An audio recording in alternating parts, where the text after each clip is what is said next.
बिस्मिल्लाहिर्रहमानिर्रहीम, अस्सलाम वालेकुम। मैं हूं ईसा नकवी। दुनिया के 7 बड़े ममालिक, 7 बड़ी मईशतें, 7 बड़ी अस्करी कुव्वतें, वो 7 ममालिक जिनके पास पैसा है, जिनके पास state of the art technology है, जिनके पास बड़ी अस्करी कुव्वत मौजूद है, गुज़श्ता चंद रोज़ से बरतानिया के एक साहिली गांव कार्बिस बे में मौजूद थे। इनके लीडर्स वहां पर बैठकर गुफ्तो शुनीद कर रहे थे और उसके बाद जो तफसीलात वहाँ से सामने आ रही हैं कार्बिस बे से, उनके मुताबिक इन 7 ममालिक ने G7, द ग्रुप ऑफ 7 बड़ी मईशतों ने यह फैसला किया है कि ये मिलकर चीन का पूरी दुनिया में रास्ता रोकेंगे, चीन का बढ़ता हुआ असर रसूख कम करने की कोशिश करेंगे। चाइना का पूरी दुनिया पर Sino imperialism, so called Sino imperialism या आलमगीर चीनी बादशाहत का जो मंसूबा है बेल्ट एंड रोड इनिशिएटिव के तहत, उसको काउंटर करने के लिए उसके मुकाबले में ये ममालिक अपना एक नया इनिशिएटिव लेकर आ रहे हैं। इस वीडियो में मैं आपको एक्सप्लेन करूंगा कि B3W या फिर BBW ये इनिशिएटिव जो लिया गया है इसमें कितना पैसा मौजूद है और ये ममालिक मिलकर जो नई आलमी सफबंदियां शुरू करने जा रहे हैं, जो ब्लॉक्स की पॉलिटिक्स के, या आप चीन के साथ हैं या फिर आप हमारे साथ हैं, इसका मामला किस करवट बैठेगा, पाकिस्तान के पास क्या पॉलिसी ऑप्शंस मौजूद हैं और चीन ने किस तरह रिएक्ट किया, इस पर मैं अगली वीडियो में बात करूंगा। इसमें मैं आपको ये एक्सप्लेन करूंगा कि अफगानिस्तान का मामला किस तरीके से इस सारे मामले से जुड़ा हुआ है, ईरान के साथ जो गुफ्तो शुनीद हो रही है वो, रूस के साथ जो बात करने की कोशिश की जा रही है वो मामला, लाइन ऑफ एक्चुअल कंट्रोल और लद्दाख पर फरवरी के बाद से अब तक, जबकि ये तय हो गया था चीन और भारत के दरमियान के मामलात को अब बातचीत के जरिए सुलझाया जाएगा, डिसएंगेज किया जाएगा और डी एस्केलेट किया जाएगा, उसमें पेशरफ्त क्यों नहीं हो रही। इंडो पैसिफिक रीजन में क्वाड्रिलेटरल सिक्योरिटी डायलॉग, जिसको मैं कहता हूं चौकड़ा, 4 ममालिक का इत्तेहाद जिसमें जापान, ऑस्ट्रेलिया, भारत और अमेरिका शामिल हैं, वो बहरे हिंद और बहरे ओकियानूस पैसिफिक, इंडो पैसिफिक रीजन में जो स्ट्रेटेजी लेकर चल रहे हैं वो किस तरह इस मामले से जुड़ी है और साउथ चाइना सी में होने वाली डेवलपमेंट्स। पहले तो आ जाते हैं जी, ये मुलाकात हुई, मुलाकात में जो अब तफसील सामने आ रही है, इस वक्त मेरे सामने अल जज़ीरा इंग्लिश की रिपोर्ट मौजूद है और अल जज़ीरा के मुताबिक G7 leaders attempt to rival China with infrastructure project. अब एक जो माहौल बनाया जाता है पाकिस्तान में भी गुड डेट और बैड डेट का, कि जो चीन उधार देता है, जो चीन कर्जा देता है, वो कर्जा तो होता है बुरा। जो लोग आलमी मालियाती इदारों की नफ्सियात को समझते हैं कि पूरी दुनिया में जब ममालिक को कर्जे दिए जाते हैं, उनकी इमदाद की जाती है तो वो शराइत के साथ होती है। तो ये ममालिक पोर्ट्रे ये करते हैं कि अमेरिका का कर्जा तो हलाल है, IMF का कर्जा भी हलाल है, इन तमाम ममालिक का कर्जा तो ठीक है, लेकिन अगर आप चीन से पैसा ले रहे हैं तो वो एक फंदा है, कर्जे में जकड़कर चीन आपसे अपनी मर्जी के काम करवाएगा। ये काम तो दुनिया भर करती है, लेकिन ये जो इंफ्रास्ट्रक्चर प्रोजेक्ट अब B3W के नाम से लॉन्च किया जा रहा है, ये चीन के BRI के खिलाफ है, उसको राइवल करने के लिए, और इसमें किया जाएगा क्या जाएगा ट्रिलियंस ऑफ डॉलर्स। ये जब मुमालिक बैठे तो इन्होंने ये देखा कि इस वक्त जो डेवलप्ड वर्ल्ड है, जिसको हम तरक्की याफ्ता दुनिया कहते हैं, उसके और गैर तरक्की याफ्ता तीसरी दुनिया के मुमालिक, third world countries, under developed या फिर डेवलपिंग कंट्रीज, वहाँ पर सूरत हाल ये है कि जो डिस्पैरिटी है डेवलप्ड वर्ल्ड और डेवलपिंग वर्ल्ड के दरमियान तकरीबन $40 ट्रिलियन का गैप मौजूद है इंफ्रास्ट्रक्चर की मद में। उसको ब्रिज करने के लिए, उस गैप को फिल करने के लिए तय हुआ कि 2035 तक, 2035 तक ये जो 7 मईशतें हैं दुनिया की सबसे बड़ी, मैं नाम भी आपके सामने रखूंगा, ये तकरीबन $14 ट्रिलियन इंश्योर करेंगी कि ये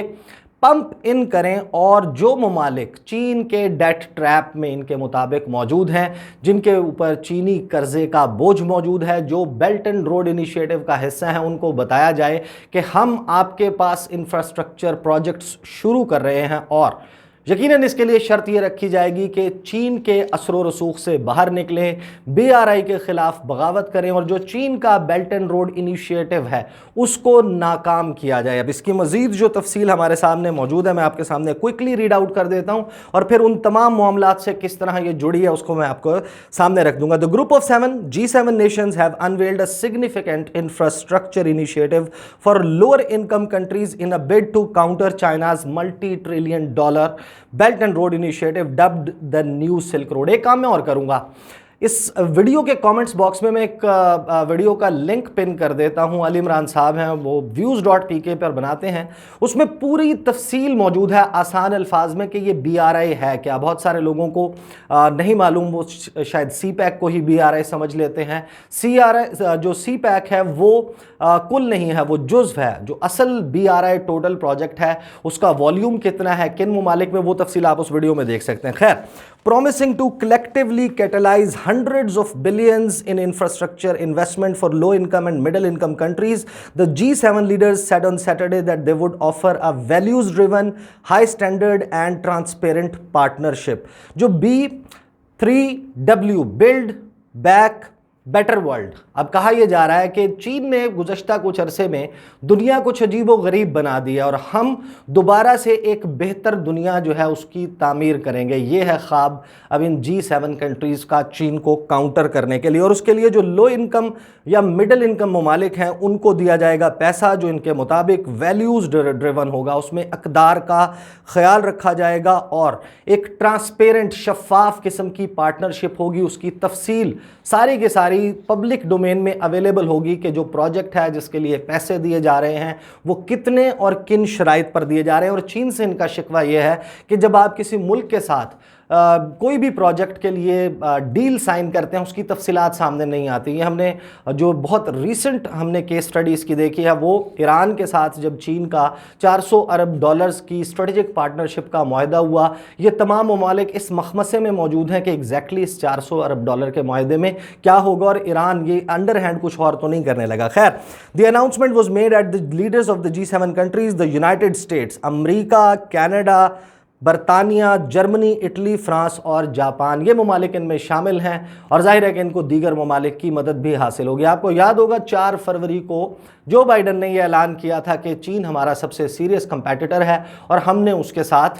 मुकाबला करना है और अपने इत्तेहाद को, अपनी अलाइंसेस को रीबिल्ड करना है, रिपेयर करना है, हमने दोबारा से इनको एक्टिवेट करके एक महाज बनाना है। अब ये ब्लॉक पॉलिटिक्स कैसे होगी ये भी मैं आपको बताता हूँ। खैर, their Build Back Better World B3W project, championed by US President Joe Biden's administration, is aimed at squarely at competing। खैर, वो डिटेल्स वही हैं जो मैं आपको पहले बता चुका हूँ। आ जाते हैं जी अफ़गानिस्तान। बहुत सारे लोग इस मखमसे में थे, पाकिस्तान में भी जो है वो हमें, यानी कि मैं अपने हवाले से भी कहूँगा एटलीस्ट ये क्लैरिटी नहीं थी कि अमेरिका जो है वो जानबूझकर अफ़गानिस्तान को जहाँ है जैसा है कि बुनियाद पर क्यों छोड़ कर जा रहा है।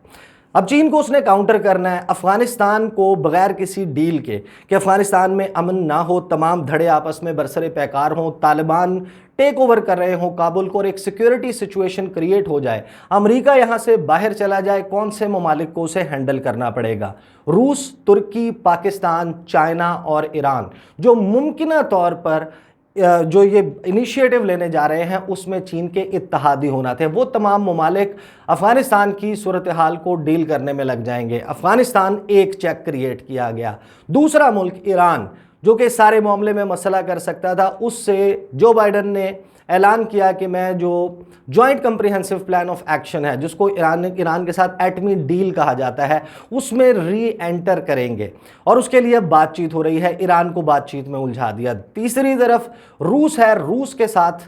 मुलाकात करने जा रहे हैं जो बाइडन। मुलाकात उनकी जो है उसको इंगेज करने का प्रोसेस शुरू हो गया है, जिसने चाइना के साथ इस सारे मामले में अमेरिका के ख़िलाफ़ लड़ना था उसको इंगेज किया जा रहा है। तुर्की जो मुमकिन तौर पर चीन का साथ दे सकता था इस सारी क्वागमायर में, इस सारे सिनेरियो में, उसको कहा जा रहा है कि काबुल की जो एयरपोर्ट है उसकी सिक्योरिटी तुर्की ले ले और तुर्की भी फंसे अफ़गानिस्तान में मुकम्मल तौर पर। चाइना पाकिस्तान इकनॉमिक कॉरिडोर जो कि फ्लैगशिप प्रोजेक्ट है, जिस मंसूबे के बगैर CPEC के बगैर BRI का ख्वाब शर्मिंदा ताबीर नहीं हो सकता, उसके लिए एक सिक्योरिटी सिचुएशन क्रिएट होगी। जब एक इन्फ्लक्स आएगा अफ़गान मुहाजिरीन का, वहाँ पर मुमकिन सिविल वॉर, खाना जंगी की सूरत में। अब आ जाएं लद्दाख के मामले पर। चीन को जो एक और चेक दिया जा रहा है वो दिया जा रहा है भारत की तरफ से। फरवरी के महीने में हमने देखा कि चीन और भारत के दरमियान एक अंडरस्टैंडिंग तय पाई कि अब मामलात को बातचीत से हल किया जाएगा, डी एस्केलेट करें और डिसएंगेज करें। पेंगोंग लेक के दोनों किनारों से, नॉर्थ बैंक और साउथ बैंक से तो डिसएंगेजमेंट का प्रोसेस हो गया, बाकी जगहों पर ये रेप्लिकेट होता नजर नहीं आया। इसमें जो कार फरमा है वो लॉयड ऑस्टिन का 19 मार्च का दौरा भारत का, जिसमें गालिबन उन्होंने जाकर शह दी भारत को कि आप डटे रहें, हम आपकी पुष्ट पर मौजूद हैं। ये 4 फरवरी का जो ऐलान था जो बाइडन का कि हम चीन को सख्त टफ टाइम देंगे, ये उसी सिलसिले की कड़ी है। फिर quadrilateral security dialogue, Quad countries जिनका गालिबन 11 फरवरी को पहला जो है वो समिट हुआ, फर्स्ट एवर समिट, सरबराह इजलास, जिनमें इन्होंने मिलकर ये तय किया कि स्ट्रेट ऑफ मलाका समेत जो तंग आबी रास्ता है इंडोनेशिया, मलेशिया और इसके साथ से होता हुआ इंडियन ओशन को पैसिफिक ओशन के साथ जोड़ता है, जो चीन का और चीन के जो स्ट्रिंग ऑफ पर्ल्स है जो BRI में, जिस वक्त आप वो तफसीली वीडियो देखेंगे आपको ये सारा समझ आ जाएगा ये मामला कि जो स्ट्रिंग ऑफ पर्ल्स है, जो मोती हैं, जो एक लड़ी मौजूद है, उसको किस तरीके से ब्रेक करने की कोशिश की जा रही है। साउथ चाइना सी में क्या किया जा रहा है? साउथ चाइना सी में जो 11 ममालिक जिनके मैरीटाइम क्लेम्स हैं चीन के खिलाफ, उनको शह दी जा रही है और कोशिश ये है कि एक एशियन नेटो जो है वो बनाई जाए नेटो की तर्ज पर और ये ममालिक मिलकर चीन का मुकाबला करें। अब ये जो सिनेरियो डेवलप हो रहा है ये वाज़ेह तौर पर इस दुनिया को ब्लॉक्स की पॉलिटिक्स की तरफ धकेल रहा है। एक नई सर्द जंग का, दूसरी सर्द जंग का बाकायदा आगाज़ हो चुका है और इसमें ममालिक के ऊपर ये दबाव होगा कि आप अब या तो चीन के साथ खड़े होंगे या आप हमारे साथ खड़े होंगे। पाकिस्तान के पास भी ये जो चॉइस है, ये बहुत जल्द वो वक्त आने वाला है जब पाकिस्तान के सामने भी ये चॉइस रखी जाएगी। ट्रिलियंस ऑफ डॉलर्स जो ये डोल आउट करना चाहते हैं पूरी दुनिया के छोटे ममालिक, ऐसे ममालिक जिनको पैसे की ज़रूरत है, उनको पैसे से ख़रीदने की कोशिश करना चाहते हैं। इस सारे सिनेरियो में पाकिस्तान के पॉलिसी ऑप्शंस क्या हैं, पाकिस्तान को क्या करने की ज़रूरत है, चीन ने किस तरीके से सारे मामले पर रिएक्ट किया है और ये जो सिनेरियो बिल्ड होगा इसमें दुनिया किस किस्म की होगी, इसके ऊपर इंशाल्लाह मैं अगली वीडियो में आपके साथ बात करूँगा। मुझे अब तक के लिए इजाज़त दीजिए। अल्लाह हाफ़िज़।